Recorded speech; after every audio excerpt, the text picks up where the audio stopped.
ಅಕ್ಷಯ ಆಶೀರ್ವಾದ ರೂಪದ ಪ್ರವಚನಕ್ಕಾಗಿ ಸಂಪ್ರಾರ್ಥಿಸುತ್ತೇವೆ.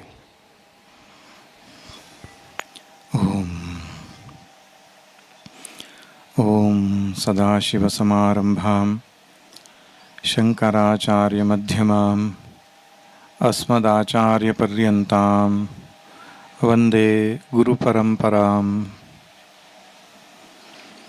ಶ್ರುತಿಸ್ಮೃತಿಪುರಾಣಾನಾಂ ಆಲಯಂ ಕರುಣಾಲಯಂ ನಮಾಮಿ ಭಗವತ್ಪಾದಶಂಕರಂ ಲೋಕಶಂಕರಂ. ಶಂಕರಂ ಶಂಕರಾಚಾರ್ಯಂ ಕೇಶವಂ ಬಾದರಾಯಣಂ ಸೂತ್ರಭಾಷ್ಯಕೃತೌ ವಂದೇ ಭಗವಂತೌ ಪುನಃ ಪುನಃ. ಈಶ್ವರೋ ಗುರುರಾತ್ಮೇತಿ ಮೂರ್ತಿಭೇದವಿಭಾಗಿನೇ ವ್ಯೋಮವದ್ವ್ಯಾಪ್ತದೇಹಾಯ ದಕ್ಷಿಣಾಮೂರ್ತಯೇ ನಮಃ. ದಕ್ಷಿಣಾಮೂರ್ತಯೇ ನಮಃ. ಹರಿ ಓಂ.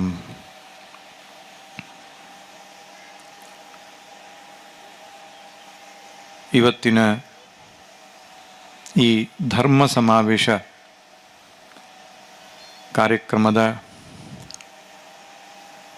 ಮುಖ್ಯಸ್ಥರಾಗಿ ಆಶೀರ್ವಾದ ಮಾಡಲಿಕ್ಕೆ ಬಂದಿರತಕ್ಕಂತಹ ಶ್ರೀಮನ್ನೆಲೆಮಾವು ಮಠದ ಗುರುಗಳಾದಂತಹ ಮಾಧವಾನಂದ ಭಾರತಿ ಸ್ವಾಮಿಗಳ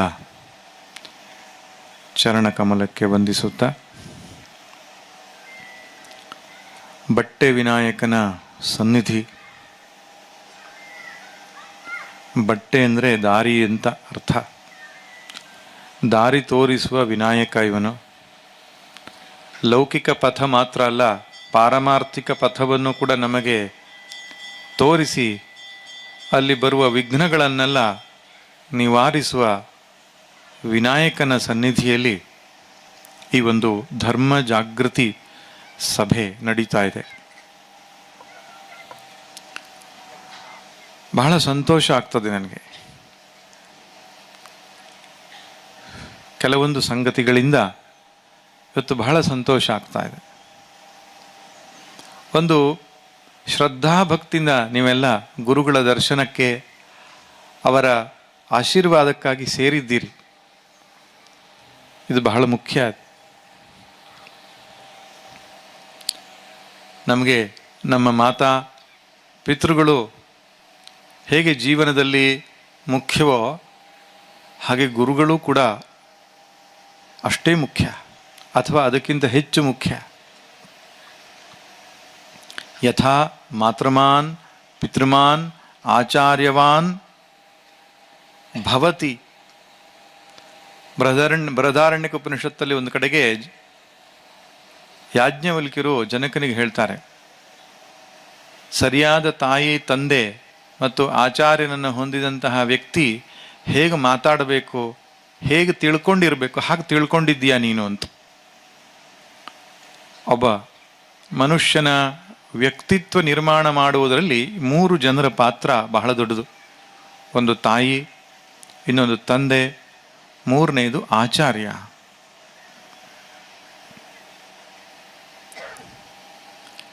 ಶಾಲೆಯಲ್ಲಿ ಶಿಕ್ಷಕರು ಲೌಕಿಕ ಶಿಕ್ಷಣವನ್ನು ಕಲಿಸ್ತಾರೆ. ಹಿಂದೆ ಹಾಗಿರಲಿಲ್ಲ. ಆಚಾರ್ಯ ಎಂದಾಗ ಲೌಕಿಕ ಪಾರಮಾರ್ಥಿಕ 2 ಶಿಕ್ಷಣಕ್ಕೂ ಒಬ್ಬರೇ ಆಚಾರ್ಯ.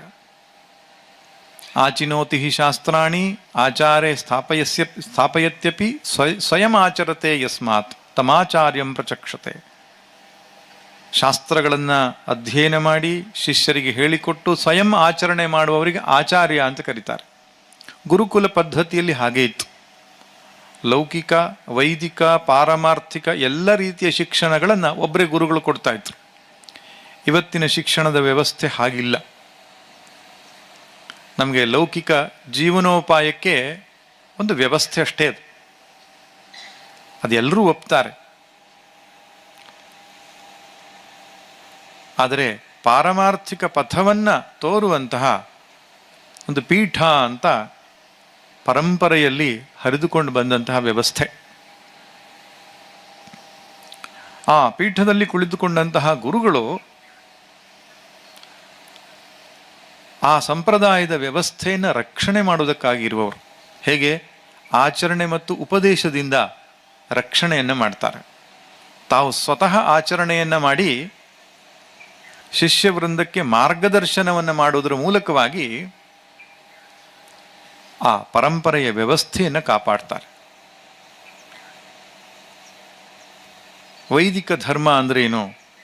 ಬ್ರಾಹ್ಮಣನಾಗಿ ಹೇಗೆ ಜೀವನವನ್ನು ನಡೆಸಬೇಕು, ಜೀವನದ ಸಾರ್ಥಕ್ಯ ಎಲ್ಲಿದೆ, ಗೃಹಿಣಿಯಾದವಳು ತನ್ನ ಕರ್ತವ್ಯವನ್ನು ಹೇಗೆ ನಿಭಾಯಿಸಬೇಕು, ಈ ಎಲ್ಲ ವಿಷಯಗಳ ಬಗ್ಗೆ ಸರಿಯಾಗಿ ಮಾರ್ಗದರ್ಶನ ಮಾಡುವುದಕ್ಕೆ ಒಂದು ಗುರುಪೀಠ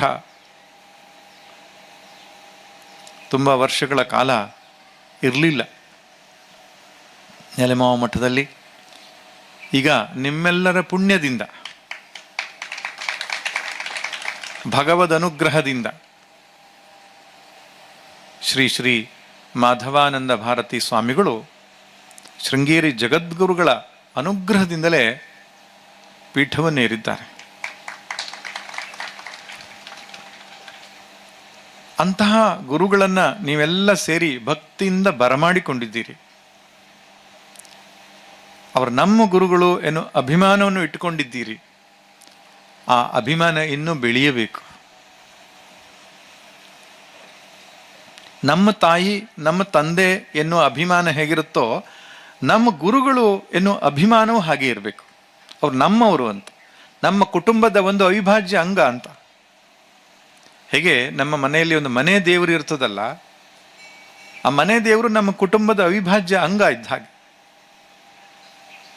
ಮೌನವಾಗಿ ಕುಳಿತುಕೊಂಡು ಆ ಮನೆಯ ಅಧ್ಯಕ್ಷನಾಗಿ ಅವನೆಲ್ಲವನ್ನು ನೋಡ್ತಾ ಇರ್ತಾನೆ. ಹಾಗೆ ಒಂದು ಪೀಠ ಇದೆ, ನಮ್ಮ ಗುರುಗಳಿದ್ದಾರೆ.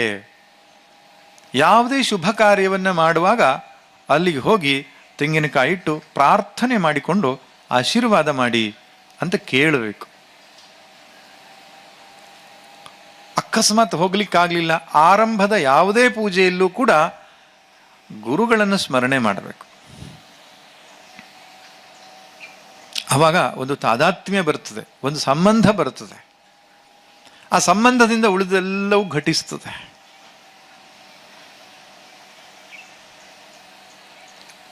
ಎಷ್ಟೋ ಸಲ ಏನಾಗ್ತದೆ, ಅನೇಕ ವರ್ಷಗಳ ಕಾಲ ಆ ಮಠದೊತ್ತಿಗೆ ಸಂಬಂಧ ಇಲ್ಲದೆ ಇದ್ದಾಗ ಅದೇನೋ ಒಂದು ಭಾವನೆ ಎನ್ನುವಂಥದ್ದು ಸೃಷ್ಟಿಯಾಗ್ಲಿಕ್ಕೆ ಅವಕಾಶ ಆಗಿರಲ್ಲ. ಆದರೆ ಈಗ ಅಂಥದ್ದೊಂದು ಅವಕಾಶಕ್ಕೆ ವ್ಯವಸ್ಥೆ ಇದೆ. ಸ್ವಾಧ್ಯಾಯ ತಪಸ್ಸಿನಿಂದ ಒಡಗೂಡಿದಂತಹ ಯತಿಗಳು ಪೀಠದಲ್ಲಿ ಕುಳಿತುಕೊಂಡಿದ್ದಾರೆ. ಅವರ ಜೊತೆಗೆ ಒಂದು ಆತ್ಮೀಯ ಸಂಬಂಧವನ್ನ, ಭಕ್ತಿ ಗೌರವದ ಸಂಬಂಧವನ್ನ ಪ್ರತಿಯೊಬ್ಬ ಶಿಷ್ಯರು ಇಟ್ಟುಕೊಳ್ಳಬೇಕು. ಇದಕ್ಕೆ ಧರ್ಮ ಜಾಗೃತಿ ಸಭೆ ಅಂತ ಹೆಸರಿಟ್ಟಿದ್ದಾರೆ. ಧರ್ಮವನ್ನ ಜಾಗೃತಿ ಮಾಡುವುದಕ್ಕೆ ಇದೊಂದು ಕಾರ್ಯಕ್ರಮ ಅಂತ. ಶಂಭು ಹೆಗಡೆಯವರು ಬಹುಶಃ ನನ್ನ ಕಾರಣಕ್ಕೆ ಎಲ್ರಿಗೂ ಗಡಿಬಿಡಿ ಮಾಡಿದ್ರು ಅಂತ ಕಾಣಿಸುತ್ತೆ. ಯಾಕೆಂದ್ರೆ ನನಗೆ ಇವತ್ತು 2ನೇ ಭಾನುವಾರ, ನಮ್ಮ ಆಶ್ರಮದಲ್ಲಿ ಪ್ರತಿ ತಿಂಗಳ 2ನೇ ಭಾನುವಾರ ಮಧ್ಯಾಹ್ನದ ಮೇಲೆ ಸತ್ಸಂಗ 25 ವರ್ಷಗಳಿಂದ ನಡ್ಕೊಂಡು ಬರ್ತಾ ಇದ್ರು. ನನಗಿಂತ ಹಿಂದೆ ಒಬ್ಬರು ರಾಜಾರಾಮ ಗುರೂಜಿ ಅಂತ ಇದ್ದರು. ಅವರು ಈ ಭಾಗದಲ್ಲಿ ಶಿಕ್ಷಕರಾಗಿದ್ದರು ಅಂತ ಯಾರೋ ಬಂದು ಹೇಳಿದರು. ನನಗೆ ಗೊತ್ತಿರಲಿಲ್ಲ. ಅವರು ಅಲ್ಲಿ ಆಶ್ರಮ ಸ್ಥಾಪನೆ ಮಾಡಿ ಆ ಒಂದು ಸಂಪ್ರದಾಯವನ್ನು ಬೆಳೆಸಿಕೊಂಡು ಬಂದಿದ್ದಾರೆ. ಅದರಿಂದ ಆ ಕಾರ್ಯಕ್ರಮಕ್ಕೆ ನಾನು ಇರುವ ಅನಿವಾರ್ಯತೆ ಇತ್ತು. ಅದಕ್ಕೆ ಶಂಭು ಹೆಗಡೆಯವರಿಗೆ ಹೇಳಿದ್ದೆ, ಈ ಸಲ ಸ್ವಲ್ಪ ಕಷ್ಟ ಆಗಬಹುದು ಅಂತ. ಇಲ್ಲ, ನಿಮ್ಮನ್ನು ಸಮಯಕ್ಕೆ ಸರಿಯಾಗಿ ಅಲ್ಲಿ ಮುಟ್ಟಿಸುವ ಜವಾಬ್ದಾರಿ ನಂದು ಅಂತ ಹೇಳಿದರು. ಹಾಗೆ ಹೇಳಿದ್ರಿಂದ ಸ್ವಲ್ಪ ಗಡಿಬಿಡಿ ಮಾಡ್ತಾ ಇದ್ದಾರೆ. ಅದಕ್ಕೆ ನನಗೆ ಅಲ್ಲಿಂದ ಹೋಗಬೇಕೀಗ. ಒಟ್ಟಿನಲ್ಲಿ ಇದು ಒಂದು ದಿವಸದಲ್ಲಿ ಆಗುವ ಕೆಲಸ ಅಲ್ಲ, ಅಥವಾ ಒಂದು ಅರ್ಧ ಗಂಟೆ 1 ಗಂಟೆ ಉಪನ್ಯಾಸದಲ್ಲಿ ಆಗುವ ಕೆಲಸ ಅಲ್ಲ. ಯಾವುದು? ಧರ್ಮ ಜಾಗೃತಿ. ಧರ್ಮೋ ವಿಶ್ವಸ್ಯ ಜಗತಃ ಪ್ರತಿಷ್ಠಾ. ಧರ್ಮ ಎನ್ನುವ ಶಬ್ದಕ್ಕೆ ಧೃ ಧಾತುವಿಗೆ ಧಾರಯತಿ ಅಂತ, ಹಿಡಿದಿಟ್ಟುಕೊಂಡಿರುವುದು ಅಂತ ಅರ್ಥ. ವಿಶ್ವಸ್ಯ ಜಗತಃ, ಎಲ್ಲ ಜಗತ್ತಿನ ವ್ಯವಸ್ಥೆಯನ್ನ ಹಿಡಿದಿಟ್ಟುಕೊಂಡಿರುವುದಕ್ಕೆ ಧರ್ಮ ಎಂಬುದಾಗಿ ಹೇಳ್ತಾರೆ. ಲೋಕೆ ಧರ್ಮಿಷ್ಟಂ ಪ್ರಜಾ ಉಪಸರ್ಪಂತಿ ಧರ್ಮೇಣ ಪಾಪಮಪನುದತಿ ತಸ್ಮಾತ್ ಧರ್ಮಂ ಪರಮಂ ವದಂತಿ. ಉಪನಿಷತ್ತು, ಮಹಾನಾರಾಯಣ ಉಪನಿಷತ್ತು ಹೇಳ್ತಕ್ಕಂಥ ಮಾತು. ಲೋಕೆ ಧರ್ಮಿಷ್ಟಂ ಪ್ರಜಾ ಉಪಸರ್ಪಂತಿ. ಧರ್ಮಿಷ್ಠನನ್ನ ಜನಗಳು ಬೇಡ ಅಂದ್ರೆ ಅವನ ಹತ್ರಕ್ಕೆ ಹೋಗ್ತಾರೆ ಅಂತ. ಅಧರ್ಮಿಯಾದ ವ್ಯಕ್ತಿ ಬೇಕು ಬೇಕು ಅಂದ್ರೆ ಅವನಿಂದ ದೂರ ಹೋಗ್ತಿರ್ತಾರೆ. ಧರ್ಮಿನಿಷ್ಠನ ಹತ್ರ ಜನ ಬರ್ತಾ ಇರ್ತಾರೆ. ಅದೇ ಒಂದು ಶಕ್ತಿ, ಚುಂಬಕ ಶಕ್ತಿ ಇರುತ್ತೆ ಧರ್ಮ ಇದ್ದಲ್ಲಿ. ಅಷ್ಟೇ ಅಲ್ಲ, ಧರ್ಮೇಣ ಪಾಪಮಪನುದತಿ. ಧರ್ಮದಿಂದ ಪಾಪನಾಶ ಆಗ್ತದೆ, ಅಧರ್ಮದಿಂದ ಪಾಪ ಸಂಗ್ರಹವಾಗ್ತದೆ, ಧರ್ಮಾಚರಣೆಯಿಂದ ಪಾಪನಾಶವಾಗ್ತದೆ. ಪಾಪನಾಶವಾದರೆ ಲಾಭ ಏನು? ಮನಃಶಾಂತಿ, ಮನಸ್ಸಮಾಧಾನ, ಆಂತರಿಕವಾದ ಸುಖ, ಬಾಹ್ಯ ಸಮೃದ್ಧಿ. ಇದೆಲ್ಲವೂ ಕೂಡ ಪಾಪನಾಶ ಮತ್ತು ಪುಣ್ಯೋದಯದಿಂದ ಘಟಿಸುವ ಘಟನೆಗಳು. ಸಾಮಾನ್ಯವಾಗಿ ನಾವೆಲ್ಲರೂ ಹೊರಗಡೆಗೆ ಸರಿ ಮಾಡಿ ನನ್ನ ಜೀವನ ಸುಧಾರಿಸಿಕೊಳ್ಳಬೇಕು ಅಂತ ಪ್ರಯತ್ನಿಸ್ತಾ ಇರ್ತೇವೆ. ಪರಿಸ್ಥಿತಿಯನ್ನು ಸುಧಾರಿಸಿ ಸುಖವಾಗಿರಬೇಕು ಅಂತ. ಆದರೆ ಶಾಸ್ತ್ರ ಹೇಳುವ ಮಾತೇ ಬೇರೆ. ಪರಿಸ್ಥಿತಿ ಅಂದ್ರೆ ಏನು? ದೇಶ, ಕಾಲ, ವಸ್ತು, ವ್ಯಕ್ತಿ, ಇದು ನಾಲ್ಕಕ್ಕೆ ಪರಿಸ್ಥಿತಿ ಅಂತ ಹೇಳ್ತಾರೆ. ಪರಿತಃ ಸ್ಥಿತಿ, ನನ್ನ ಸುತ್ತಲೂ ಇರತಕ್ಕಂತಹ ಸನ್ನಿವೇಶ ಅಂತ. ಒಂದು ದೇಶವನ್ನ ಅಂದ್ರೆ ಜಾಗವನ್ನ ಬದಲಾವಣೆ ಮಾಡಿಯೋ ಸರಿ ಮಾಡಿಯೋ ನಾನು ಸುಖಿ ಆಗ್ತೇನೆ. ತುಂಬಾ ಪ್ರಯತ್ನ ಮಾಡ್ತೇವೆ, ಈ ಜಾಗ ಸರಿ ಇಲ್ಲ ಸ್ವಾಮಿ, ಇನ್ನೆಲ್ಲೋ ಸುಖ ಸಿಗಬಹುದು ಅಂತ. ಸಿದ್ದಾಪುರದವರು ಬೆಂಗಳೂರಿಗೆ ಹೋಗ್ತಾರೆ, ಬೆಂಗಳೂರಿನವರು ಅಮೇರಿಕಕ್ಕೆ ಹೋಗ್ತಾರೆ, ಅಮೇರಿಕದವರು ಮತ್ತೆ ಬರ್ತಾರೆ. ಹರೇ ರಾಮ್ ಹರೇ ರಾಮ್ ರಾಮ್ ರಾಮ್. ನಮ್ಮ ಋಷಿಕೇಶ್ ಹರಿದ್ವಾರದಲ್ಲಿ ಹೋಗಿ ನೋಡಿ. ಯಾಕೆ? ಜಾಗ ಬದಲಾವಣೆ ಮಾಡುವುದರಿಂದ ತಾತ್ಕಾಲಿಕವಾದ ಶಾಂತಿ ಇದೆ, ಇಲ್ಲ ಅಂತ ಹೇಳಲ್ಲ. ನೀವು ಊಟಿಗೋ ಕೊಡೈಕೆನಾಲ್ಕೋ ಹಿಮಾಲಯ ಎಲ್ಲೋ ಒಂದು ಕಡೆಗೆ ಜಾಗ ಬದಲಾವಣೆ ಮಾಡಿದ ತಕ್ಷಣ ಒಂಥರ ಸಮಾಧಾನ ಅಂತ ಅನಿಸ್ತದೆ. ಮತ್ತೆ ಮತ್ತೆ ಸಮಸ್ಯೆಗಳು ಕಾಣಿಸ್ಕೊಳ್ತದೆ. ಯಾಕೆ? ಸಮಸ್ಯೆ ಇರುವುದು ಹೊರಗಲ್ಲ, ಅದು ಒಳಗೆ. ಮನೆಯ ತೊರೆದೋಡಲೇಂ ವನಗುಹೆಯ ಸಾರಲೇಂ ತನುವನುಗ್ರ ವ್ರತಗಳಿಂದ ದಂಡಿಸಲೇಂ ಬಿನದಗಳ ನರಸಿ ನೀನ್ ಊರೂರ ಅಲೆದೊಡೇಂ ಮನವ ತೊರೆದಿರಲಹುದೆ ಮಂಕುತಿಮ್ಮ. ಎಲ್ಲಿ ಹೋದ್ರೂ ಮನಸ್ಸು ಬಿಡ್ಲಿಕ್ಕೆ ಆಗ್ತದ? ಪೆಡಂಬೂತ ಬಂದೇ ಬರ್ತದೆ ಜೊತೆಗೆ. ಜಾಗ ಬದಲಾವಣೆ ಮಾಡಿ ಶಾಂತಿ ಸಾಧ್ಯ ಇಲ್ಲ. ದೇಶ ಆಯ್ತು, ಕಾಲ, ಕೆಲವರು ಕಾಲ ಬದಲಾಯಿಸ್ಲಿಕ್ಕೆ ಆಗಲ್ಲ. ಕಾಲದಲ್ಲಿ ಬದಲಾವಣೆಯ ನಿರೀಕ್ಷೆ ಮಾಡಬಹುದು. ಇವತ್ತು ಸುಖ ಇಲ್ಲ, ಮುಂದೆ ಶುಕ್ರ ದಶೆ ಶುರುವಾಗ್ತದಂತೆ ಜ್ಯೋತಿಷಿಗಳು ಹೇಳಿದ್ದಾರೆ. ಶುಕ್ರ ದಶೆಯಲ್ಲಿ ಸುಖ ಸಿಗಬಹುದು. ರಾಹು ಬೃಹಸ್ಪತಿ ಸಂಧಿ ಕಳೆದ ಮೇಲೆ ಸುಖ ಸಿಗಬಹುದು. ಹೌದು, ಜ್ಯೋತಿಷ್ಯ ಅನ್ನುವಂಥದ್ದು ಒಂದು ಶಾಸ್ತ್ರ ಇದೆ. ಅದು ನಮ್ಮ ಕರ್ಮವನ್ನು ತಿಳಿಸಿಕೊಡ್ತದೆ. ನಮ್ಮದೇ ಕರ್ಮ ನೆನಪಿರಲಿ. ರಾಹು ಆಗಲಿ, ಶನಿ ಆಗಲಿ, ಕೇತು ಆಗಲಿ ನಮಗೆ ಕಷ್ಟ ಕೊಡೋದಲ್ಲ. ನವಗ್ರಹಗಳು ಕರ್ಮಕಾರಕರಲ್ಲ, ಕರ್ಮ ಸೂಚಕರು. ನಾವು ಏನು ಕರ್ಮ ಮಾಡಿದ್ದೇವೆ ಹಿಂದೆ, ಅದನ್ನ ಜಾತಕದಲ್ಲಿ ಕುಂಡಲಿಯಲ್ಲಿ ನೋಡಿ, ರಾಹು ಈ ಸ್ಥಾನದಲ್ಲಿದ್ದಾನೆ, ಶನಿ ಈ ಹೀಗಿದ್ರೆ ಹೀಗೆ ಕರ್ಮ ಫಲವನ್ನು ಹೇಳುವುದು ಜ್ಯೋತಿಷಿಗಳ ಕೆಲಸ. ಗ್ರಹಗಳೂ ಕೂಡ ಹೊಸದಾಗಿ ನಮ್ಮ ಶನಿ ಕಷ್ಟ ಕೊಡ್ತೀನಿ ಅಂತ ಹೇಳ್ಬಿಡಿ. ಯಾಕೆ ಕಷ್ಟ ಕೊಡ್ಲಿಕ್ಕೆ? ಶನಿ ಯಾರು ಪಾಪ? ಶುಕ್ರ ಒಳ್ಳೇದು ಇಲ್ಲ, ಹಾಗಿಲ್ಲ. ಉಪನಿಷತ್ ಏನ್ ಹೇಳುತ್ತೆ? ಭೀಷಾಸ್ಮಾದ್ವಾತಃ ಪವತೆ ಭೀಷೋದೇತಿ ಸೂರ್ಯಃ ಯಸ್ಯ ಬ್ರಹ್ಮಚಕ್ಷತ್ರಂಚ ಉಭೇ ಭವತ ಓದನಃ ಮೃತ್ಯುರ್ಯಸ್ಯೋಪಸೇಚನಂ ಕ ಇತ್ಥಾ ವೇದ ಯತ್ರ ಸಹ. ಮೃತ್ಯು ಅವನಿಗೆ ಉಪ್ಪಿನಕಾಯಿ ಅಂತೆ. ಯಾರಿಗೆ? ಪರಬ್ರಹ್ಮನಿಗೆ. ಸ್ವತಂತ್ರವಾಗಿ ಮೃತ್ಯುವಿಗೂ ಯಾರನ್ನು ಕೊಲ್ಲಿಕ್ಕಾಗಲ್ಲ, ನೆನಪಿರ್ಲಿ. ಭಗವಂತನಿಗೆ ಹೆದರಿ ಗಾಳಿ ಬೀಸ್ತಾ ಇದೆ, ಸೂರ್ಯ ಉದಯಿಸ್ತಾ ಇದ್ದಾನೆ, ಮಳೆ ಬರ್ತಾ ಇದೆ, ಇದೆಲ್ಲದರ ಹಿಂದೆ ಒಬ್ಬ ನಿಯಾಮಕ ಅಂತಿದ್ದಾನೆ, ಭಗವಂತ ಪರಮಾತ್ಮ ಅಂತ ಕರೀತಾರೆ. ಅವನ ನಿಯಮಕ್ಕೆ ಒಳಪಟ್ಟು ಎಲ್ಲರೂ ಕೆಲಸ ಮಾಡಬೇಕು. ಯಾವುದೇ ಗ್ರಹವಾಲಿ ಬೇಕಾಬಿಟ್ಟಿಯಾಗಿ ನಿಮ್ಮ ಜೀವನದ ಮೇಲೆ ಪ್ರಹಾರ ಮಾಡಲಿಕ್ಕೆ ಆಗೋದಿಲ್ಲ. ಆದ್ದರಿಂದ ಕರ್ಮಾನುಸಾರಿಯಾಗಿ ಬರ್ತಾ ಇರ್ತದೆ. ಆದ್ದರಿಂದ ಕರ್ಮದಲ್ಲಿ ನಾವು ಕಾಲದಲ್ಲಿ ಬದಲಾವಣೆ ನಿರೀಕ್ಷೆ ಮಾಡಬಹುದು. ಕೆಲವರು ಜೀವನ ಪೂರ್ತಿ ಅದರಲ್ಲೇ ಕಳೀತಾರೆ. ಏನು, ಮದುವೆ ಆದಮೇಲೆ ನನ್ನ ಮಗನಿಗೊಂದು ಮೊಮ್ಮಗು ಆದಮೇಲೆ ಆವಾಗ ಸುಖ ಕಾಣ್ತೇನೆ ಅಂತ. ಅಂದರೆ ಈಗಿಲ್ಲ, ಇನ್ಯಾವಾಗಲೂ ಪೋಸ್ಟ್ಪೋನ್ಮೆಂಟ್ ಅಂತ ಹೇಳ್ತಾರೆ, ಇದಕ್ಕೆ ಮುಂದಕ್ಕೆ ಹಾಕೋದು.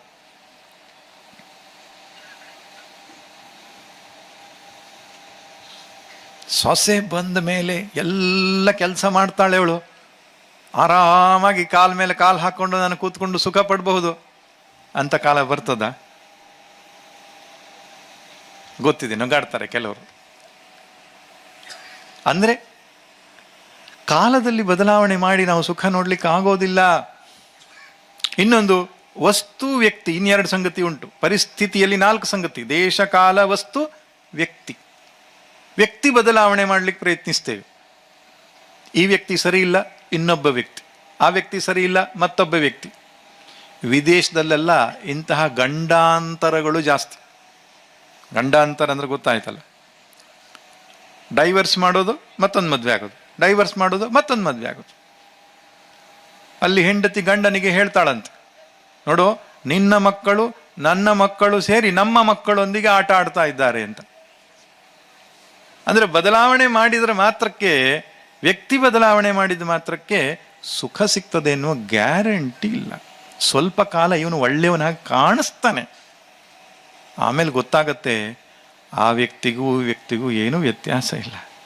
ಸತ್ಯ ಹೇಳಬೇಕಾ, ಯಾವ ವ್ಯಕ್ತಿಗೂ ಏನೂ ವ್ಯತ್ಯಾಸ ಇಲ್ಲ. ಎಲ್ಲರ ಮನಸ್ಸಿನಲ್ಲಿರೋದು ರಾಗದ್ವೇಷಗಳೇ, ಸ್ವಲ್ಪ ಹೆಚ್ಚು ಕಡಿಮೆ ಅಷ್ಟೇ. ಆದ್ದರಿಂದ ಇನ್ನೊಬ್ಬ ವ್ಯಕ್ತಿ ನನ್ನ ಜೀವನಕ್ಕೆ ಬಂದ ಅಂದರೆ ನಾನು ಸುಖ ಪಡ್ತೇನೆ, ಇಲ್ಲ. ನನ್ನ ಕರ್ಮ ಬೆಂಬಿಡದೆ ಈ ವ್ಯಕ್ತಿಯನ್ನ ನನಗೆ ಕೊಟ್ಟಿದೆ ಅಂತ ಅರ್ಥ ಮಾಡಿಕೊಂಡ್ರೆ ಬಚಾವ್.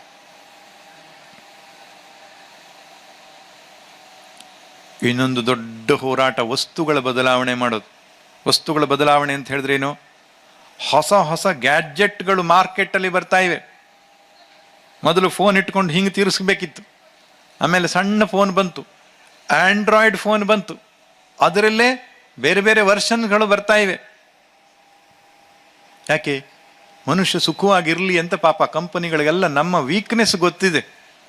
ಹೌದು, ಹೊಸ ಹೊಸ ವಸ್ತುಗಳನ್ನು ನಾವು ಅಡ್ವರ್ಟೈಸ್ಮೆಂಟ್ ಮಾಡಿದರೆ ಇವನು ಮರಳಾಗ್ತಾನೆ. ಯಾಕೆ? ಅದರಲ್ಲಾದರೂ ಸುಖ ಸಿಕ್ಕಿತೇನೋ, ಇದರಲ್ಲಂತೂ ಕಂಡಿಲ್ಲ, ಇನ್ನೊಂದು ಫ್ರಿಡ್ಜ್ ತಂದ ಮೇಲೆ ಆದರೂ ಸುಖ ಸಿಕ್ಕಿತ್ತೇನೋ, ಹೊಸ ಮನೆ ಕಟ್ಟಿದ ಮೇಲೆ ಆದರೂ ಸುಖ ಸಿಕ್ಕಿತ್ತೇನೋ. ಪಾಪ ಅದಕ್ಕೆ ಬೆಂಗಳೂರಿನಲ್ಲೆಲ್ಲ ದೊಡ್ಡ ದೊಡ್ಡ ಮಾಲ್ಗಳಿರುತ್ತಲ್ಲ, ಅವರು ಎಷ್ಟು ಜೋರಿದ್ದಾರೆ ಅಂದರೆ, ಈ ಎಂಟರ್ ಆಗೋದು ಒಂದು ಜಾಗ, ಎಕ್ಸಿಟ್ ಇನ್ನೊಂದು ಜಾಗ. ನೀವು ಇಲ್ಲಿ ಎಂಟರ್ ಆದರೆ ನಿಮಗೆ ಬೇಕಾದ ಸಾಮಾನು ತಗೊಂಡು ಬಿಲ್ ಮಾಡಲಿಕ್ಕೆ ಎಕ್ಸಿಟಲ್ಲಿ ಬಿಲ್ ಮಾಡಬೇಕಲ್ಲ, ಅಲ್ಲಿ ಹೋಗುವಾಗ ನೂರಾರು ಸಾಮಾನುಗಳನ್ನು ನೋಡ್ಕೊಂಡು ಹೋಗ್ತೀರಲ್ಲ, ನೀವು ತರಬೇಕು ಅಂತ ಹೊರಟಿದ್ದು ಒಂದು ಸಾಮಾನು 10 ಸಾಮಾನು ತಕ್ಕೊಂಡು ಹೋಗ್ತೀರಾ ನೀವು ಅಂತ ಹೇಳ್ಕೊಂಡು ಮಾಲ್ಗಳನ್ನು ಮಾಡ್ತಾರೆ ಅವರು. ನಮ್ಮ ಸೈಕಾಲಜಿ ಗೊತ್ತಿದೆ ಅವರಿಗೆ. ಏನು? ಈ ಮನುಷ್ಯ ಹೊಸ ವಸ್ತುಗಳಿಂದ ಸುಖಪಟ್ಟಾನು ಎನ್ನುವ ಬಯಕೆ ಇಟ್ಟುಕೊಂಡು ಬದುಕ್ತಾ ಇದ್ದಾನೆ. ಈ ಪರಿಸ್ಥಿತಿಗಳನ್ನು ಸುಧಾರಿಸುವುದರಿಂದ ತಾತ್ಕಾಲಿಕವಾಗಿ ಮನಸ್ಸಿನ ಉಪಶಮನ ಆಗುತ್ತದೆ, ಇಲ್ಲ ಅಂತ ಹೇಳಲ್ಲ. ಆದರೆ ಮತ್ತೆ ಕೊರತೆ ಕಾಣಲಿಕ್ಕೆ ಶುರು ಆಗ್ತದೆ.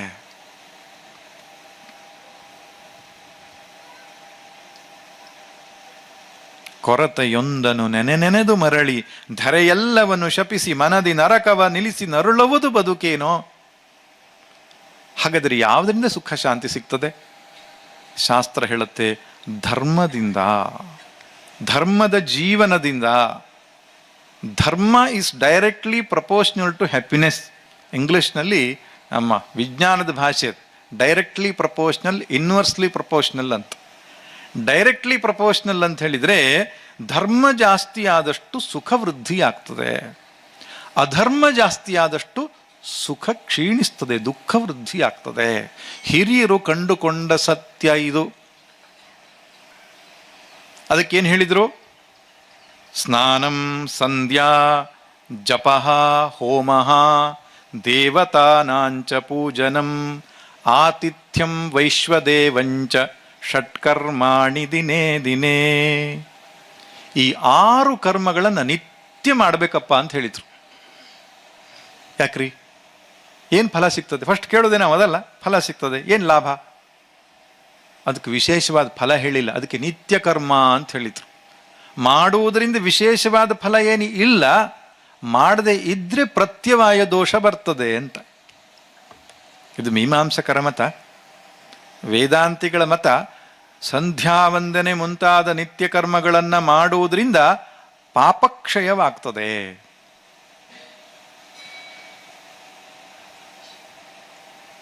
ಗೊತ್ತಿದೆಯೋ ಗೊತ್ತಿಲ್ವೋ ಪಾಪಗಳನ್ನು ಮಾಡ್ತಾ ಇರ್ತೇವೆ ನಾವು ಪ್ರತಿನಿತ್ಯ. ನೆಲ ಗುಡಿಸುವಾಗ, ಬೆಂಕಿ ಹಾಕುವಾಗ, ನಡೆದುಕೊಂಡು ಹೋಗುವಾಗ, ಪಾತ್ರೆಗಳನ್ನು ಇಡುವಾಗ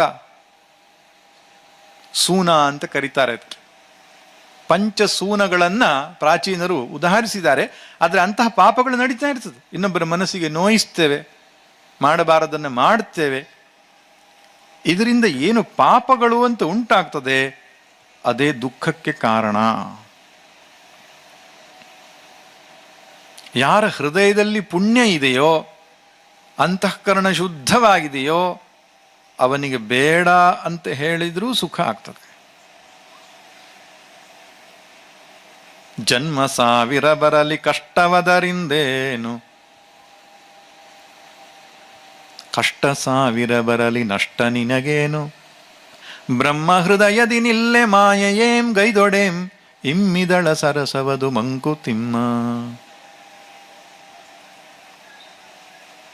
ಚಿತ್ತಶುದ್ಧಿ ನಮ್ಮ ಪ್ರಾಚೀನರು ಬಹಳ ಪ್ರಾಮುಖ್ಯತೆ ಕೊಟ್ಟಿದ್ದು ದುಡ್ಡಿಗಲ್ಲ, ಅಧಿಕಾರ ಹೆಸರು ಕೀರ್ತಿಗಳಿಗಲ್ಲ, ಚಿತ್ತಶುದ್ಧಿ. 5 ಕರ್ಮಗಳನ್ನು ಷಟ್ಕರ್ಮಗಳು ಅಂತ ಹೇಳ್ತಾರೆ. ನಿತ್ಯವೂ ಮನುಷ್ಯನಾದವನು ಮಾಡಬೇಕಾದದ್ದು ಸ್ನಾನ, ಸಂಧ್ಯಾ, ಜಪ, ಇನ್ನು ಪಂಚಮಹಾಯಜ್ಞಗಳು ಅಂತ ಹೇಳ್ತಾರೆ. ತುಂಬ ಜನರಿಗೆ ಅದರ ಗೊತ್ತೇ ಇಲ್ಲ. ಪಂಚಮಹಾಯಜ್ಞಗಳು ಅಂದ್ರೇನು? ದೇವಯಜ್ಞ, ಬ್ರಹ್ಮಯಜ್ಞ, ಪಿತೃಯಜ್ಞ, ಮನುಷ್ಯಯಜ್ಞ ಹಾಗೂ ಭೂತಯಜ್ಞ. ಇದನ್ನು ನಿತ್ಯ ಕರ್ಮ ಅಂತ ಹೇಳಿದ್ದಾರೆ. ಗೃಹಸ್ಥನಾದವನಿಗೆ ಈ 5 ನಿತ್ಯ ಕರ್ಮ. ಯಾವುದರೊಟ್ಟಿಗೆ? ಸಂಧ್ಯಾ, ಜಪ, ಸ್ನಾನ. ಸ್ನಾನ, ಸಂಧ್ಯಾ, ಜಪದೊಟ್ಟಿಗೆ ದೇವಯಜ್ಞ, ಬ್ರಹ್ಮಯಜ್ಞ, ಪಿತೃಯಜ್ಞ, ಮನುಷ್ಯಯಜ್ಞ, ಭೂತಯಜ್ಞ, ಈ ಪಂಚಮಹಾಯಜ್ಞಗಳನ್ನು ನಿತ್ಯ ಕರ್ಮ. ಸ್ವಾಮೀಜಿ, ಸಂಧ್ಯಾವಂದನೆ ಒಂದು ಮಾಡೋದೇ ಕಷ್ಟ ಆಗಿದೆ, ಅದರೊಟ್ಟಿಗೆ ಇನ್ನೊಂದಿಷ್ಟು ನೀವು ಸೇರಿಸಿಬಿಟ್ರಲ್ಲ. ನಾನು ಸೇರಿಸಿದ್ದಲ್ಲ, ಹಿರಿಯರು ಹೇಳಿತ್ತು. ಬ್ರಾಹ್ಮಣನ ಶರೀರ ಇರುವುದು ಭೋಗಕ್ಕಾಗಿ ಅಲ್ಲ, ಮೋಕ್ಷಕ್ಕಾಗಿ ಅಂತ ಹೇಳಿದರು. ಜಂತೂನಾಂ ನರಜನ್ಮ ದುರ್ಲಭಮತಃ ಪುಂಸ್ತ್ವಂ ತಥೋ ವಿಪ್ರತ, ತಸ್ಮಾತ್ ವೈದಿಕ ಧರ್ಮ ಮಾರ್ಗ ಪರತಾ ವಿದ್ವತ್ವಮಸ್ಮಾತ್ ಪರಂ. ಜಂತೂನಾಂ ನರಜನ್ಮ ದುರ್ಲಭಂ, ಮನುಷ್ಯನಾಗಿ ಹುಟ್ಟೋದೇ ಕಷ್ಟ, ಅದರಲ್ಲಿಯೂ ಗಂಡಸಾಗಿ ಅಂತ ಹೇಳಿಬಿಟ್ಟಿದ್ದಾರೆ. ಅಲ್ಲ, ಗಂಡಸು ಭಾವ ಅಂದರೆ ವಿವೇಕ, ವೈರಾಗ್ಯ, ಈ ಮುಂತಾದ ಗುಣಗಳುಳ್ಳವನು. ಗಂಡಸಾಗ್ಲಿ ಹೆಂಗಸಾಗ್ಲಿ ಎಲ್ರಿಗೂ ಒಂದೇ ಗುಣಗಳು ಅನ್ನೋದು ಎಲ್ಲರ ಮನಸ್ಸಲ್ಲೂ ಒಂದೇ ಥರನಾಗಿರತಕ್ಕಂಥದ್ದು. ಆದ್ದರಿಂದ ಪುಂಸ್ತಂ ತಥೋ ವಿಪ್ರತ, ಅದರಲ್ಲಿಯೂ ಕೂಡ ಬ್ರಾಹ್ಮಣನಾಗಿ ಹುಟ್ಟುವಂಥದ್ದು ಅಪರೂಪ ಅಂತ ಹೇಳ್ತಾರೆ. ಯಾಕೆ ಬ್ರಾಹ್ಮಣ ಜನ್ಮ ನಮಗೆ ಸಿಕ್ಕಿತು? ಹವ್ಯ ಕವ್ಯಾದಿಗಳಿಂದ ದೇವತೆಗಳನ್ನು, ಪಿತೃಗಳನ್ನು ಸಂತೃಪ್ತಿಗೊಳಿಸಿ ಅಂತಃಕರಣ ಶುದ್ಧ ಮಾಡಿಕೊಂಡು ಗುರುಗಳ ಸಮೀಪದಲ್ಲಿ ಶ್ರವಣ ಮನನ ನಿಧಿಧ್ಯಾಸನವನ್ನು ಮಾಡಿ ಮೋಕ್ಷ ಮಾಡಿಕೊಂಡು ಜೀವನ ಸಾರ್ಥಕಪಡಿಸಿಕೊಳ್ಳಲಿ ಎಂಬುದಾಗಿ 84 ಲಕ್ಷ ಯೋನಿಗಳಲ್ಲಿ ಮನುಷ್ಯನಾಗಿ, ಅದರಲ್ಲಿಯೂ ಬ್ರಾಹ್ಮಣನಾಗಿ ಸಿಕ್ಕಂತಹ ಈ ಮನುಷ್ಯ ಜನ್ಮ ಏನಿದೆ, ಅದರ ಮಹತ್ವವನ್ನು ತಿಳಿಯದೆ ಕಾಲ ಕಳೆದರೆ ದೊಡ್ಡ ನಷ್ಟ.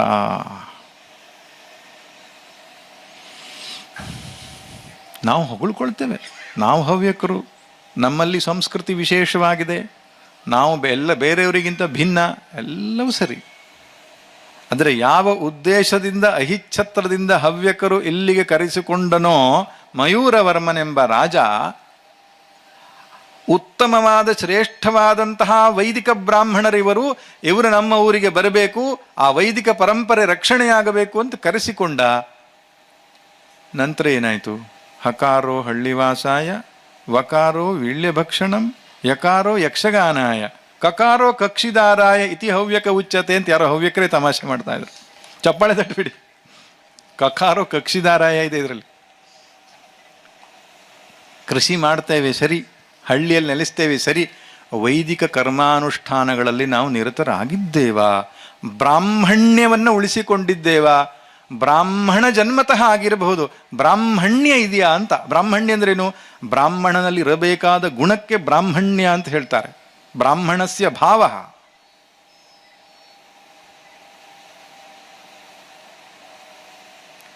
ಅದು ನಾವು ಆತ್ಮವಿಮರ್ಶೆ ಮಾಡಿಕೊಳ್ಳಬೇಕು. ನೋಡಿ, ಸ್ಮೃತಿಕಾರರು ಹೇಳ್ತಕ್ಕಂತಹ ಒಂದು ಮಾತಿದೆ. ಏನು ಹೇಳ್ತಾರಪ್ಪ ಅಂದರೆ, ಯಾರು ಸಂಧ್ಯಾವಂದನೆಯನ್ನು ಮಾಡೋದಿಲ್ವೋ ಅಂಥವ್ರ ಬಗ್ಗೆ ಮನುಸ್ಮೃತಿ ಮತ್ತು ದಕ್ಷಸ್ಮೃತಿ ಒಂದು ಮಾತನ್ನು ಹೇಳುತ್ತಾರೆ. ಸಂಧ್ಯಾಹೀನೋ ಅಶುಚಿ ನಿತ್ಯಂ ಅನರ್ಹ ಸರ್ವಕರ್ಮಸು ಯದ್ ಅನ್ಯತ್ ಕುರುತೆ ನಿತ್ಯಂ ನತಸ್ಯ ಫಲಭಾಗ್ ಭವೇತ್. ಯಾರು ನಿತ್ಯ ಸಂಧ್ಯಾವಂದನೆ ಮಾಡೋದಿಲ್ವೋ ಅಶುಚಿ ಅಂತ ಅವನು, ನಿತ್ಯ ಅಶುಚಿ. ಸರ್ವಕರ್ಮಸು ಅನರ್ಹ, ಯಾವ ಕರ್ಮ ಮಾಡಲಿಕ್ಕೂ ಅರ್ಹತೆ ಇಲ್ಲ ಅವನಿಗೆ. ಇಷ್ಟು ಆಶ್ಚರ್ಯ. ಶಿಖಾ ಯಜ್ಞೋಪವೀತ ಸಂಧ್ಯಾವಂದನೆ, ಕನಿಷ್ಠ ಪಕ್ಷ 2 ಕಾಲನಾದರೂ ಸಂಧ್ಯಾವಂದನೆ ಮಾಡದೇ ಇರುವವನಿಗೆ ಯಾವ ವೈದಿಕ ಶ್ರುತಿ ಸ್ಮೃತ್ಯುಕ್ತ ಕರ್ಮಾನುಷ್ಠಾನದ ಫಲ ಸಿಗೋದಿಲ್ಲ. ಎಷ್ಟು ಜನರ ತಲೆಯಲ್ಲಿ ಶಿಖೆ ಇದೆ? ಗೋಪಾದದಷ್ಟು ಭಾಗವನ್ನು ಶಿಖೆಯಾಗಿ ಶಿಖಾಬಂಧನವನ್ನು ಮಾಡಿಕೊಂಡು ಅವನು ಕರ್ಮವನ್ನು ಮಾಡಬೇಕು ಎಂಬುದಾಗಿ ಹೇಳುತ್ತೆ ಶ್ರುತಿ. ಅಹರಹರ್ ಸಂಧ್ಯಾಮುಪಾಸೀತ, ಆನುಮಾನಿಕ ಶ್ರುತಿ ಇದು. ನಿತ್ಯವೂ ಸಂಧ್ಯಾವಂದನೆಯನ್ನು ಮಾಡಬೇಕು, ಸಂಧ್ಯಾವಂದನೆ ಮಾಡದೇ ಇದ್ರೆ ಬೇರೆ ಕರ್ಮಗಳಿಗೆ ಅನರ್ಹ ಅಂತ ಹೇಳುತ್ತೆ. ನಾವು ಎಷ್ಟೋ ಸಲ ಹೇಳ್ತೇವೆ, ಹೋಮ ಮಾಡಿಸಿದ್ದೇವೆ, ಪೂಜೆ ಮಾಡಿಸಿದ್ದೇವೆ, ಫಲ ಯಾಕೆ ಸಿಗಲಿಲ್ಲ? ಅಧಿಕಾರಿಯಾಗಿ ನಾವು ಮಾಡಬೇಕು, ಮಾಡಿಸುವವರು ಅಧಿಕಾರಿಗಳಾಗಿರಬೇಕು. ಇನ್ನು ಮನುಸ್ಮೃತಿಯಂತೂ ಇನ್ನೂ ಕಠಿಣವಾಗಿ ಹೇಳುತ್ತೆ. ಸಂಧ್ಯಾಯೇನ ನ ವಿಜ್ಞಾತ ಸಂಧ್ಯಾಯೋ ನನ್ನ ಉಪಾಸಿತ ಜೀವನ್ನೇವ ಭವೇತ್ ಶೂದ್ರೋ ಮೃತಶ್ವಾನೋಭಿಜಾಯತೆ. ಯಾರು ಸಂಧ್ಯಾವಂದನೆಯನ್ನು ತಿಳಿದುಕೊಂಡಿಲ್ವೋ, ಅದನ್ನು ಉಪಾಸಿಸುವುದಿಲ್ವೋ, ಅವನು ಜೀವನ್ನೇವ ಭವೇತ್ ಶೂದ್ರ, ಬದುಕಿದ್ದಾಗಲೇ ಶೂದ್ರ ಅಂತ ಹೇಳ್ತಾನೆ. ಸತ್ತ ಮೇಲೆ ನಾಯಿಯಾಗಿ ಹುಟ್ಟುತ್ತಾನೆ ಅಂತ ಅಲ್ಲ. ಈ ರೀತಿ ನಮಗೆ ಹೆದರಿಸೋದು ಯಾಕೆಂದ್ರೆ ಮಾಡಲಿ ಅಂತ. ಬ್ರಾಹ್ಮಣನಾಗಿ ಹುಟ್ಟಿ ಇಂತಹ ಒಂದು ಅದ್ಭುತ ಅವಕಾಶ, ಮೋಕ್ಷವನ್ನು ಪಡೆಯುವಂಥ ಅವಕಾಶ ಇದ್ದರೂ ನಾವು ಅದರಿಂದ ವಂಚಿತರಾಗಿದ್ದೇವೆ. ಹಾಗೆ ಆಗಬಾರದು ಅನ್ನೋದ ಕಾರಣಕ್ಕೆ ಎಚ್ಚರಿಸುವುದು ಋಷಿಗಳು. ಹುಟ್ಟಿದ ಮಾತ್ರಕ್ಕೆ ದ್ವಿಜರಾಗುವುದಿಲ್ಲ. ಸಂಸ್ಕಾರಾತ್ ದ್ವಿಜ ಉಚ್ಯತೆ. ವೇದ ಪಾಠಿ ಭವೇ ದ್ವಿಪ್ರಹ ಬ್ರಹ್ಮ ಜಾನಾತಿ ಬ್ರಾಹ್ಮಣ ಅಥವಾ ಬ್ರಹ್ಮಜ್ಞಾನಾತ್ ಬ್ರಾಹ್ಮಣ. ಬ್ರಾಹ್ಮಣತ್ವ ಸಿದ್ಧಿಸುವುದೇ ಬ್ರಹ್ಮಜ್ಞಾನದಿಂದ. ಅದಕ್ಕೆ ವೈದಿಕ ಕರ್ಮಾನುಷ್ಠಾನ. ವೇದೋ ನಿತ್ಯಮಧೀಯತಾಂ ತದುದಿತಂ ಕರ್ಮ ಸ್ವನುಷ್ಠೀಯತಾಂ. ಶಂಕರ ಭಗವತ್ಪಾದರು ಹೇಳ್ತಾರೆ, ವೇದಾಧ್ಯಯನವನ್ನು ಮಾಡಬೇಕು, ಅದರಲ್ಲಿ ಹೇಳಿದ ಹಾಗೆ ಕರ್ಮಾನುಷ್ಠಾನವನ್ನು ನಿತ್ಯವೂ ಮಾಡಬೇಕು. ಸಂಧ್ಯಾವಂದನೆಯನ್ನು ಮಾಡೋದರಿಂದ ಯಾವ ಗ್ರಹಗಳು ಕೆಟ್ಟ ಕೆಟ್ಟ ಸ್ಥಾನದಲ್ಲಿ ಇರುತ್ತಲ್ಲ, ಅದೆಲ್ಲ ಶುಭ ಸ್ಥಾನದಲ್ಲಿ ಬಂದು ನಿಂತ್ಕೊಳ್ಳೋದ ಬಂತೆ. ಏಚಾ ಸುದುಸ್ಥಿತ ಕೇಚಿತ್ ಗ್ರಹ ಸೂರ್ಯಾದಯೋ ದಿವಿ ತೇಚಾಸ್ಸ ಸೌಮ್ಯ ಜಾಯಂತೆ ಶಿವ ಶುಭಕರಸ್ತಥಾ. ಸಂಧ್ಯಾಮುಪಾಸ್ತೆ ಏತು ಸತತಂ ಶಂಸಿತವ್ರತಾ ವಿಧೂತ ಪಾಪಾಸ್ತೆ ಯಾಂತಿ, ಪಾಪಕ್ಷಯವಾಗ್ತದೆ. ಅಷ್ಟೇ ಅಲ್ಲ, ಯಾರು ಸಂಧ್ಯಾವಂದನೆ ಗಾಯತ್ರಿ ಜಪ ಮಾಡ್ತಾರೋ ಭೂಮಿ ಸಮೇತವಾದ ದಾನ ಸ್ವೀಕಾರ ಮಾಡಿದ್ರೂ ಅವನಿಗೆ ಪ್ರತಿಗ್ರಹ ದೋಷ ಇರುವುದಿಲ್ಲ ಅಂತ ಹೇಳುತ್ತೆ ಮಹಾಭಾರತ.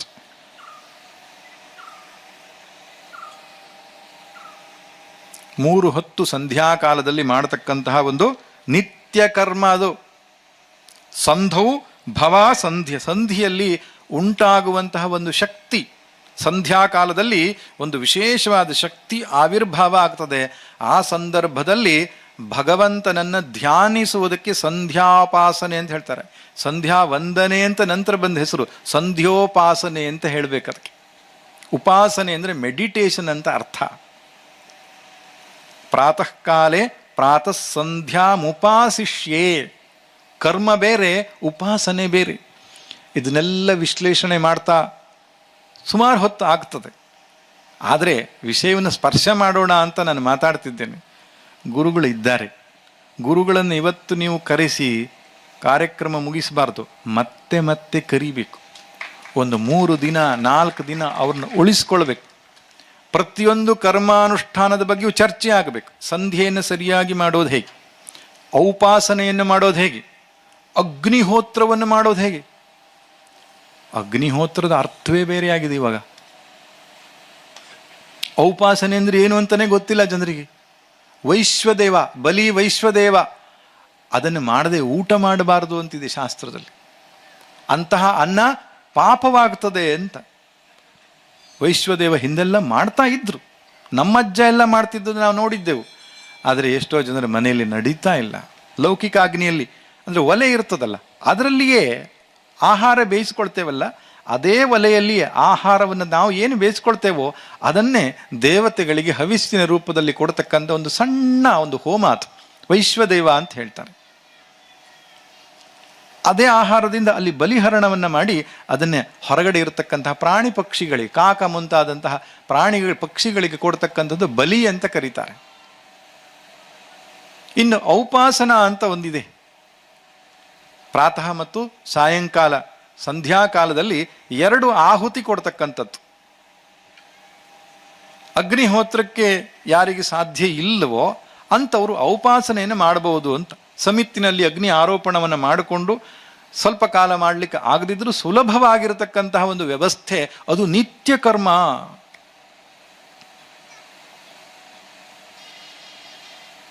ನಮ್ಮ ಪ್ರಾಚೀನರ ಬಯಕೆ ಏನಾಗಿತ್ತು ಗೊತ್ತಾ? ಬದುಕು ಯಜ್ಞಮಯವಾಗಬೇಕು ಅಂತ. ಸ್ವಲ್ಪ ಕಲ್ಪನೆ ಮಾಡಿಕೊಂಡ್ರೆ ಮೈ ನವಿರೇಳ್ತದೆ ಅಂತ. ಪ್ರಾಚೀನರು ಋಷಿಗಳು ಬದುಕನ್ನು ಹೇಗೆ ಕಲ್ಪನೆ ಮಾಡಿಕೊಂಡಿದ್ರು ಅಂತ.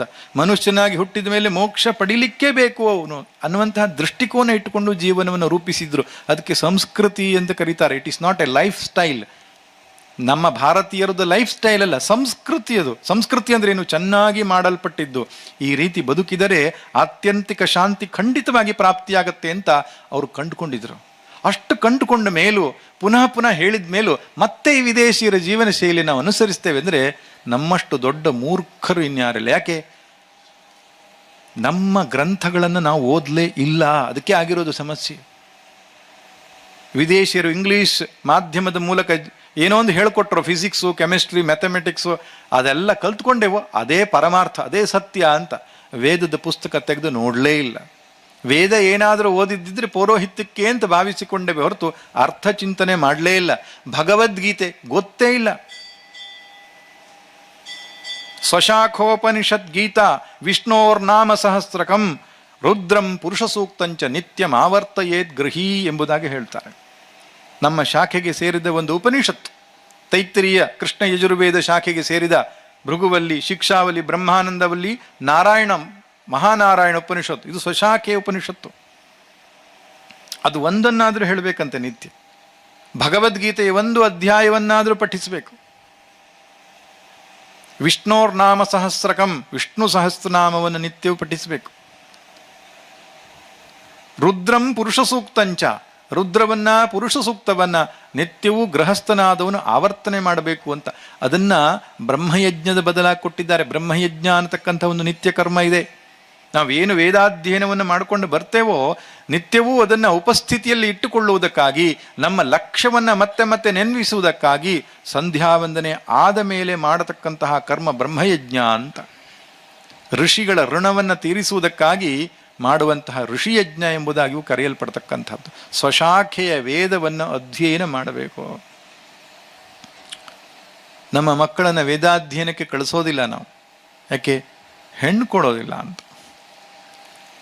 ನಾನು ಹೇಳೋದು ಬೇಡ, ನೀವು ಗುರುಕುಲಕ್ಕೆ ಬಿಟ್ಟು ಜೀವನ ಪರ್ಯಂತ ಅವನನ್ನು ವೇದಾಧ್ಯಾಯ ಮಾಡೋದು ಬೇಡ ಅಂತ. ಎಷ್ಟರ ಮಟ್ಟಿಗೆ ಮೌಢ್ಯ ಇತ್ತು ಅಂತ ಹೇಳ್ತೇನೆ ಕೇಳಿ. ಬ್ರಾಹ್ಮಣ ಮಾತ್ರನಾದವನು ಷಡಂಗೋ ವೇದೋ ಅಧ್ಯೇತವ್ಯ ಜ್ಞಾತವ್ಯಶ್ಚ ಎಂಬುದಾಗಿ ಪ್ರಾಚೀನರು ಹೇಳಿದ್ದಾರೆ. ಬ್ರಾಹ್ಮಣನಾಗಿ ಹುಟ್ಟಿದ ಮಾತ್ರಕ್ಕೆ ಷಡಂಗವಾದ ವೇದವನ್ನು ಅಧ್ಯಯನ ಮಾಡಬೇಕು, ತಿಳ್ಕೊಳ್ಬೇಕು ಎಂಬುದಾಗಿ ಹಿರಿಯರು ಹೇಳಿದ್ದಾರೆ. ನಾನೆಲ್ಲ ಸಣ್ಣವನಿದ್ದಾಗ ಮಾತಾಡ್ತಿದ್ದದ್ದು ಕೇಳಿಸ್ಕೊಳ್ತಾ ಇದ್ದ. ಅವನು ಹೆಗಡೆ, ಇವನು ಹೆಬ್ಬಾರ, ಇವನಿಗೆ ಎಂತಕ್ಕೆ ವೇದ? ಪೌರೋಹಿತ್ಯ ಮಾಡುವವರು ವೇದ ಕಲಿಬೇಕು, ಇವನೇನು ಪೌರೋಹಿತ್ಯ ಮಾಡ್ತಾನ ಅಂತ. ಇದೆಲ್ಲ ತಪ್ಪು ತಿಳುವಳಿಕೆಗಳು. ಬ್ರಾಹ್ಮಣನಾದ ಮಾತ್ರಕ್ಕೆ ಅವನು ವೇದಾಧ್ಯಯನವನ್ನು ಮಾಡಬೇಕು.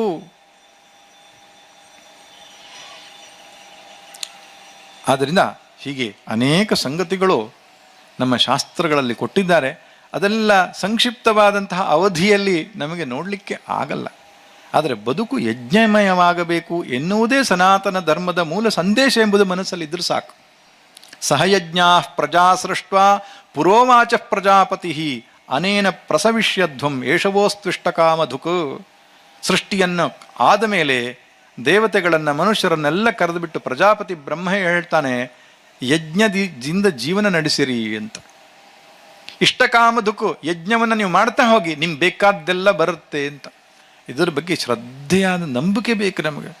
ದೇವರ ಪೂಜೆಯನ್ನು ಶ್ರದ್ಧೆಯಿಂದ ಮಾಡಿದರೆ, ನಿತ್ಯ ಕರ್ಮಗಳನ್ನು ಶ್ರದ್ಧೆಯಿಂದ ಮಾಡಿದರೆ ನಮಗೆ ಏನೇನು ಬೇಕು ಅದು ಬರ್ತದೆ. ಹಾನಗಲ್ಲ ವಿರೂಪಾಕ್ಷ ಶಾಸ್ತ್ರಿಗಳು ಅಂತ ನೀವು ಹೆಸರು ಕೇಳಿರ್ತೀವಿ. ನಂತರ ಅವರು ಸನ್ಯಾಸ ತೆಗೆದುಕೊಂಡು ಪೀಠಾಧಿಪತಿಗಳು ಕೂಡ ಆದರು. ದೊಡ್ಡ ವಿದ್ವಾಂಸರು, DVG ಮುಂತಾದವರಿಗೆಲ್ಲ ಪಾಠ ಮಾಡಿದ್ದವರು ಹಾನಗಲ್ಲ ವಿರೂಪಾಕ್ಷ ಶಾಸ್ತ್ರಿಗಳು ಅಂತ. ಅವರಿಗೆ ಆ ಕರ್ಮದ ಮೇಲೆ ಎಂತಹ ನಿಷ್ಠೆ ಇತ್ತು ಅಂದರೆ, ಬ್ರಿಟಿಷರ ಕಾಲದ ಒಂದು ಸಂದರ್ಭ, ಬ್ರಿಟಿಷ್ ಆಡಳಿತದ ಸಂದರ್ಭದಲ್ಲಿ ಈ ನಿತ್ಯ ಕರ್ಮಾನುಷ್ಠಾನ ಮಾಡತಕ್ಕಂತಹ ಬ್ರಾಹ್ಮಣರಿಗೆ ಗೌರವ ಕೊಡ್ತಿದ್ರಂತೆ ಅವರು. ಹಾಗೆ ಹಾನಗಲ್ಲ ವಿರೂಪಾಕ್ಷ ಶಾಸ್ತ್ರಿಗಳ ಕೈಯಲ್ಲಿ ಏನೋ ಒಂದು ಪ್ರಾಜೆಕ್ಟನ್ನು ಇನಾಗರೇಷನ್ ಮಾಡಬೇಕು ಅಂತ ಕರೆದಿದ್ದಾರೆ. ಅವ್ರು ಹೇಳಿದರು, ದೂರದ ಊರಿಗೆ ರೈಲಲ್ಲಿ ಪ್ರಯಾಣಿಸೋದಕ್ಕೆ ನನ್ನ ಹತ್ರ ಆಗಲ್ಲ. ಯಾಕಾಗಲ್ಲ ಅಂದರೆ, ಸಂಧ್ಯಾವಂದನೆ ಮಾಡೋ ಸಮಯದಲ್ಲಿ ನಾನು ಕುಳಿತುಕೊಂಡು ಅರ್ಘ್ಯಾದಿಗಳನ್ನು ಕೊಡಬೇಕಾಗ್ತದೆ, ಅದಕ್ಕೆ ಅವಕಾಶ ಆಗಲ್ಲ, ನಾನು ಬರೋದಿಲ್ಲ ಅಂದ್ರಂತೆ. ಬ್ರಿಟಿಷ್ ಸರ್ಕಾರ ಆವಾಹನೆಯನ್ನು ನೀಡಿದ್ರು ಕೂಡ ಏನು ಹೇಳಿದರು, ನಾನು ಬರೋದಿಲ್ಲ, ಯಾಕೆ ಸಂಧ್ಯಾವಂದನೆ ಮಾಡಲಿಕ್ಕೆ ಆಗಲ್ಲ ಅಂದ್ರೆ ಅವರು. ಆಗ ಬ್ರಿಟಿಷ್ ಸರ್ಕಾರ ಒಂದು ಆದೇಶ ಹೊರಡಿಸ್ತಂತೆ, ಏನು, ವಿರೂಪಾಕ್ಷ ಶಾಸ್ತ್ರಿಗಳು ಯಾವ ಟ್ರೈನಲ್ಲಿ ಕೂತ್ಕೊಂಡಿದ್ದಾರೋ ಅವರು ಸಂಧ್ಯಾವಂದನೆ ಹೊತ್ತು ಬಂದಾಗ ಎಷ್ಟು ಹೊತ್ತು ಬೇಕೋ ಅಷ್ಟೊತ್ತು ಟ್ರೈನ್ ನಿಲ್ಲಬೇಕು ಅಂತ. ಅವರಿಗೆ ಸಂಧ್ಯಾವಂದನೆಗೆ ಎಷ್ಟೊತ್ತು ಬೇಕೋ ಅಷ್ಟೊತ್ತು ರೈಲೇ ನಿಲ್ಲಬೇಕು ಅಂತ ಆದೇಶ ಕೊಟ್ಟರು.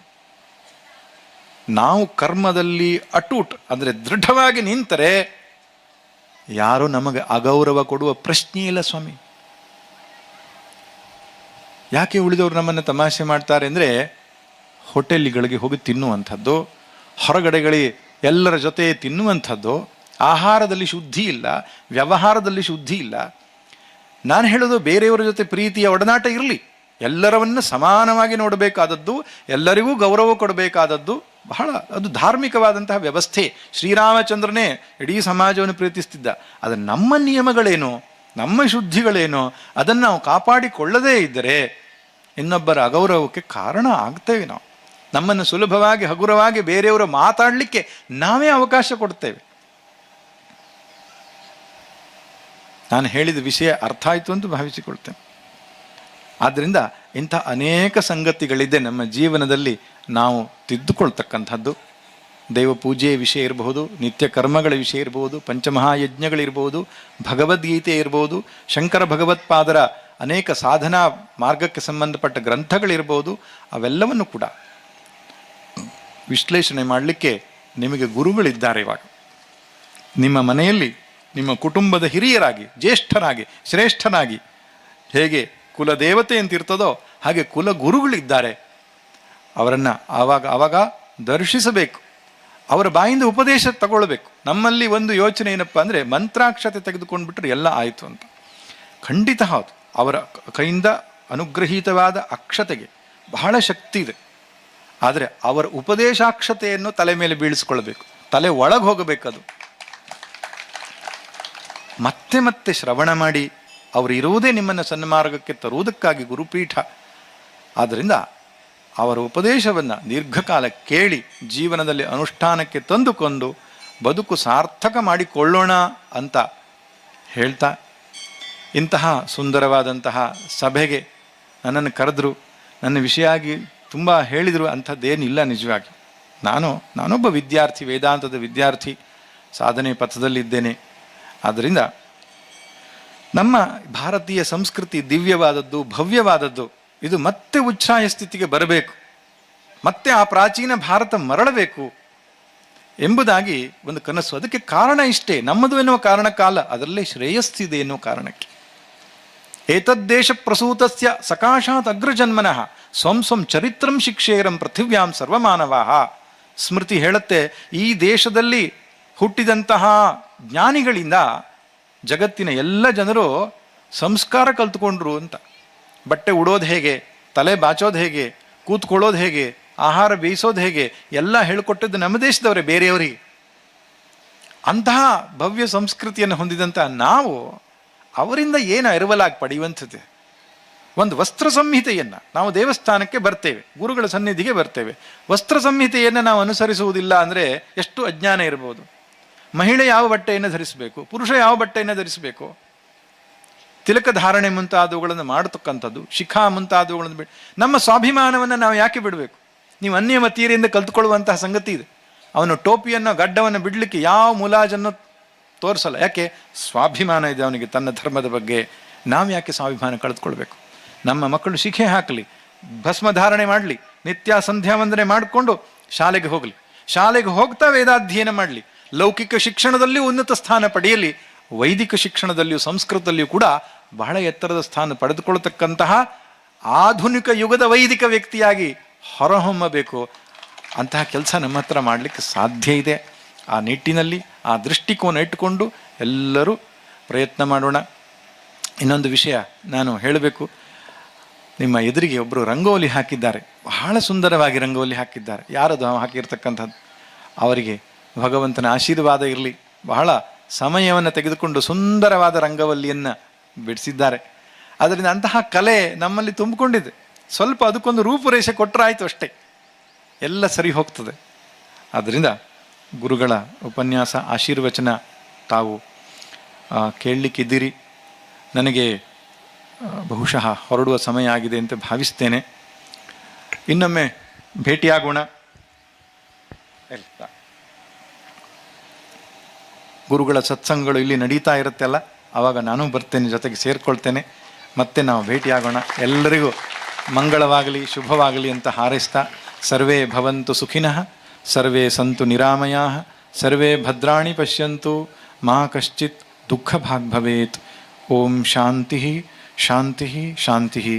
ನಾರಾಯಣ ನಾರಾಯಣ ನಾರಾಯಣ. ಪುಷ್ಪಮಾಲಾ ಪ್ರಸಂಗೇನ ಸೂತ್ರಂ ಶಿರಸಿ ಧಾರ್ಯತೆ ಎನ್ನುವಂತೆ ಈ ಸಾನ್ನಿಧ್ಯದಿಂದ ನಾವು ಕೂಡ ಜನವಂದ್ಯ ಭಾವದಿಂದ ಪರಮಾನಂದವನ್ನು ಅನುಭವಿಸಿದ್ದೇವೆ. ಇದಕ್ಕೆ ಕಾರಣ ಸತ್ಸಂಗ ಸರ್ಗ ಸ್ವರ್ಗ ಎನ್ನುವುದೇ ಆಗಿದೆ.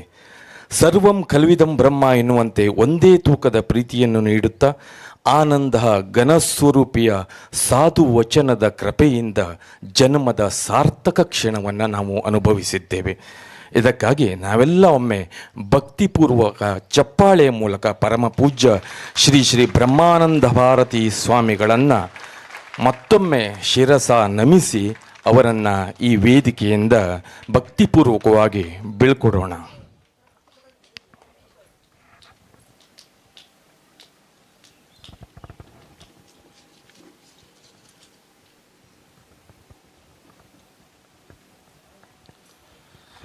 ಅಮೃತ ಸಿಂಚನದ ಈ ಶ್ರೀವಾಣಿ ಮತ್ತೆ ಮತ್ತೆ ನಮಗೆ